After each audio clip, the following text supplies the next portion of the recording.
चलिए इतिहास के पन्ने पलटते हैं। 1971 शुरू से याद करते हैं। 1971 की लड़ाई में सिर्फ 13 दिन के अंदर पाकिस्तान 2 टुकड़ों में बंट गया। पाकिस्तान का पूरब ईस्टर्न पार्ट कटकर बांग्लादेश बन गया। ये क्या था?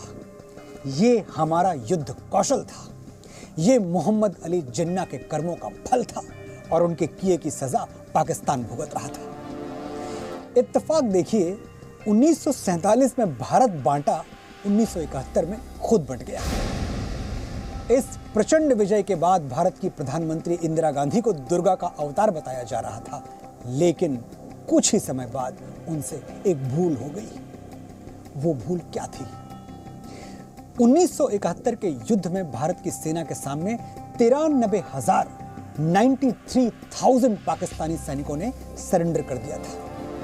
93,000 कितनी बड़ी संख्या है, इसका अंदाजा इस बात से लगता है कि उस वक्त पाकिस्तान की सेना में कुल सैनिकों की संख्या 3,50,000 के करीब थी।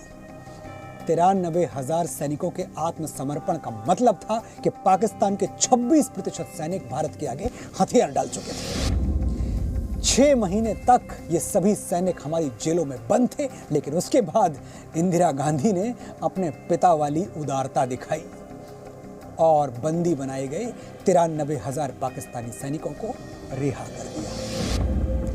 अगर भारत चाहता तो वो उन सैनिकों की रिहाई के बदले पीओके वापस लेने की शर्त रख सकता था, लेकिन ऐसा नहीं किया गया।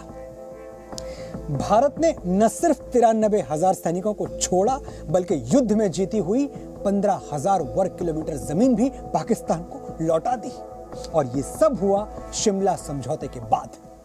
2 जुलाई 1972 को भारत और पाकिस्तान के बीच शिमला समझौता हुआ था।